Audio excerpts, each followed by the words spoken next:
Keď sa zameráš na to, že čo nemáš a začneš na to tlačiť, tak automaticky to začneš odpudzovať. Potom ešte na umelé oplodnenie, že teda idú tak.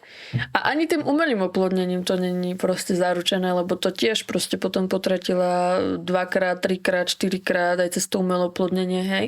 Takže presne, že to, že na to budeme tlačiť, vlastne nezaručí ten výsledok, hej, aj keď prejdeme tým umelým oplodnením a všetkými tými testami a skúškami a neviem čím, proste, aby sa to udialo, tak to je stále len na nejakej tej nevedomej úrovni, proste tým rozumom ideme do toho, hej, ale nesnažíme sa riešiť možno tie iné veci, pre ktoré to nejde, hej, že proste to možno nemá byť tento daný moment. Fungujú oveľa vyššie zákony, a ktoré my naozaj nevieme ovplyvniť. Môžu ísť na umelé oplodnenie, koľkokrát chcú a podobne, keď tá proste duša nie je pripravená. A ešte teraz nemá